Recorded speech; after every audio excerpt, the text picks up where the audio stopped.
incredibly lucky and honored to be part of these films at all. You know, I'd still take just a few lines and be totally happy with that.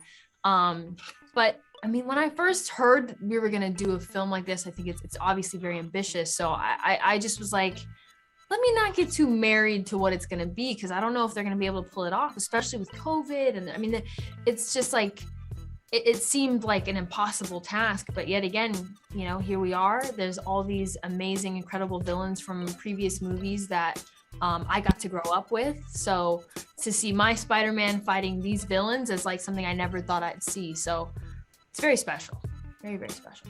I think sometimes in films, you know, they meet, get together, break up, and get back together, and that's just one movie. Whereas for us, you know, you go from the first film, which we see her as a much more guarded, kind of protected character who has a bit of mystery behind her, because we literally don't know who she is until the end, but also because probably her life is a bit difficult, and her way of coping and protecting herself is to build a wall up to people and have like a tough exterior that maybe isn't even fully who she is. And then as the film goes on, you know, we had the second film, which we had like the awkward, like teenage romance of like not knowing how to speak to each other and all this kind of stuff. And then this one, you know, now they get to fully be in a relationship. And I think what's great about Peter and MJ is Peter loves her for all the quirky things that make her her, and allow her to break that wall down a little bit. So we get to see more sides of her, who MJ is, and maybe even a more positive side that we've never seen of her, you know, and he brings that out of her.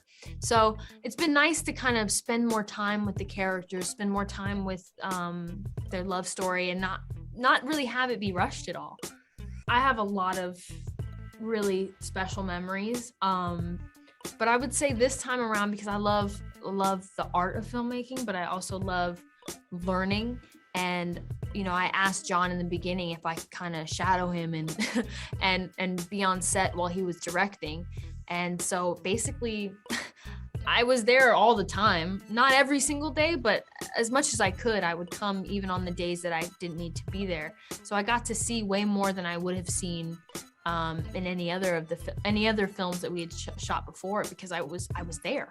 So it was so special to watch, like the real creation of the scenes and the attention to detail to everything, and how you interact with different actors and actors who are obviously reprising roles that they, you know, haven't been so close to in a long time, but they're obviously incredible actors, and all just like fell right back into it. I don't know how like you can magically turn on like the villain button and are able to just like do it like that. But I was impressed and learned a lot from the experience.